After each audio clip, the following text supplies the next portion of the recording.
Atlantic महासागर के ऊपर तैरते रुई के फाहों जैसे बादल। यहाँ ऐसे लाखों बादल दिखते हैं। सूर्य की किरणों को परावर्तित कर ये वातावरण को ठंडा रखते हैं। क्या इनसे ग्लोबल वार्मिंग का सामना किया जा सकता है? कहना मुश्किल है, क्योंकि इनके बारे में पक्के तौर पर अब तक वैज्ञानिकों को जानकारी नहीं मिल पाई है। दक्षिण अमेरिकी देश वेनेजुएला के तट से करीब 1000 किलोमीटर दूर है बारबाडोस। ये द्वीप लेसर एंजेलिस श्रृंखला का हिस्सा है और बादलों पर रिसर्च करने वालों की पसंदीदा जगह भी। वैज्ञानिक यहाँ क्यूमुलस क्लाउड्स का रहस्य खोलने पहुँचे हैं।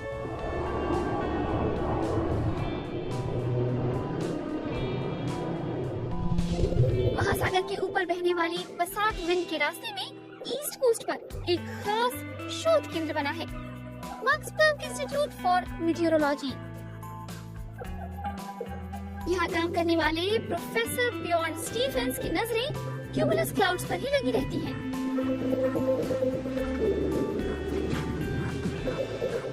उनकी रिसर्च इन हमेशा गति में रहने वाले बादलों पर है, जिनका धरती की जलवायु पर सबसे ज्यादा असर होता है। नीचे वाले बादलों में कुछ फीसदी का बदलाव भी धरती के वातावरण पर इतना बड़ा असर डाल सकता है जितना कार्बन डाइऑक्साइड की हवा में मात्रा के दोगुने होने से होगा। औद्योगिक युग की शुरुआत से अब तक कार्बन डाइऑक्साइड का उत्सर्जन दोगुना नहीं हुआ है, लेकिन इन बादलों के कम या ज्यादा होने भर से ग्रीन हाउस इफेक्ट आधा या दोगुना हो सकता है। सुनने में तो ये काफी अहम लगता है। समस्या है इसके सही आकलन के लिए जरूरी जानकारी अब तक इकट्ठा नहीं हो सकी है। इसीलिए रिसर्चर हर संभव आधुनिक तकनीक का इस्तेमाल कर डेटा जमा करने में लगे हैं। आसमान में 29 किलोमीटर की ऊंचाई तक लेजर किरणें भेजी जाती हैं, जो वाष्प, विकिरण, तापमान और एरोसोल की मात्रा जैसे आंकड़े जमा करती हैं। मौसमी रिसर्च के लिए इस्तेमाल होने वाला पानी का जहाज मीटियोर एक खास अभियान के लिए तैयार है।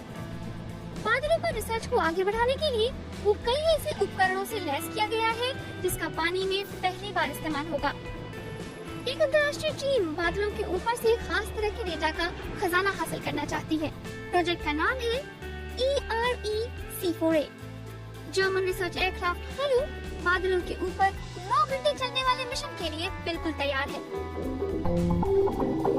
हम बादलों को सीधे तौर पर नहीं माप सकते। हम अलग अलग तरीकों से उसके गुणों का पता लगाते हैं, जिसके लिए उसे कई ओर से देखना होता है। ऐसा समझिए कि जैसे किसी इंसान के बारे में पता लगाने के लिए हम उसके सगे संबंधियों के साथ उसका व्यवहार देखते हैं। आप कई लोगों से पूछना चाहते हैं कि वो इंसान कैसा है। यहाँ हम कई उपकरणों से पूछते हैं कि वो बादल को कैसे देखते हैं। इस तरह परोक्ष रूप से हम बादलों को माप रहे हैं। एयरक्राफ्ट ये काम बहुत अच्छे से कर लेता है। बादलों के बढ़ने में कई चीजों का हाथ होता है। बूंदों का आकार, कणों का घनत्व, बहाव का बर्ताव, तापमान और विकिरण की तीव्रता, इन सभी की अहम भूमिका होती है।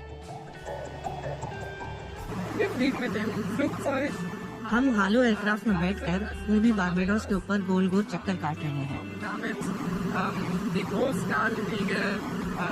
बादलों में कैद हवा को जानने समझने की कोशिश कर रहे हैं। नीचे पानी पर कुछ जहाज और अपने आप चलने वाले वाटरक्राफ्ट भी हैं। यहाँ अमेरिका का एक और एयरक्राफ्ट भी है। ये सब यहाँ चक्कर लगा रहे हैं ताकि हमें बादलों का बढ़िया ओवरव्यू मिल सके। हर 4 मिनट में यहाँ से एक प्रोब को गिराया जाता है, जो वर्टिकल फ्लो और हवा में गतिरोध को मापता है। इससे मेरे डेटा से बादलों के जीवन चक्र को समझने की कोशिश की जाती है। वे बादल जो सैटेलाइट चित्र में नहीं दिखते और ज्यादातर समय गतिमान और टुकड़ों में बटे होते हैं। समुद्र में इस्तेमाल के लिए मीटियोर पर एक डॉपलर रडार लगाया गया है। मकसद है कि इससे जलवायु पर गहरा असर डालने वाले लो क्यूमुलस बादलों से पानी की बूंदों के गिरने की गति को मापा जा सके।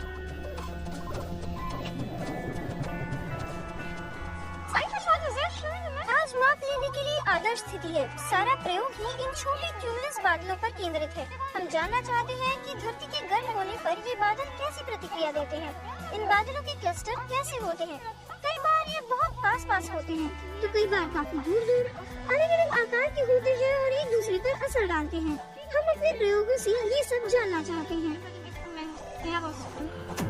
बादलों के बनने में महासागर और वातावरण के बीच का आपसी लेन देन भी मायने रखता है। हार्वर्ड यूनिवर्सिटी की एक टीम ने इस चक्र को समझने और मापने का लक्ष्य रखा है। सेंसरों की मदद से जलवायु मॉडलों के लिए जरूरी जानकारी जुटाई जाती है। सारी रिसर्च एक बड़े प्रश्न के इर्द गिर्द घूमती है। क्या ग्रीन हाउस प्रभाव के कारण सागरों से ज्यादा पानी वाष्पीकृत होकर बादल बना रहा है, या आसमान के निचले हिस्से वाले बादल किसी और वजह से जल्दी गायब होने लगे हैं। न केवल इससे जुड़े प्रयोग कठिन हैं, बल्कि आंकड़े जमा करने के लिए मशीनें लगाने तक के लिए वाकई कई ऊंचाइयां नापनी पड़ती हैं। थोड़ा अजीब है, लहरों के कारण आज तो ये कुछ ज्यादा ही हिल रहा है। असल में आज हवा बहुत चल रही है। ये बहुत चुनौती भरा रहा। इस पूरे अभियान को इस आधार पर आंका जाएगा कि इससे जलवायु रिसर्च की दुनिया में सबसे रहस्यमय माने जाने वाले विषय यानी बादलों पर कितनी रोशनी डाली जा सकी। बियॉन्ड स्टीफेंस का मानना है कि गर्म होती दुनिया में उसे ठंडा रखने वाले ज्यादा से ज्यादा बादल बनने लगेंगे, लेकिन अभी ऐसा दावे से नहीं कहा जा सकता।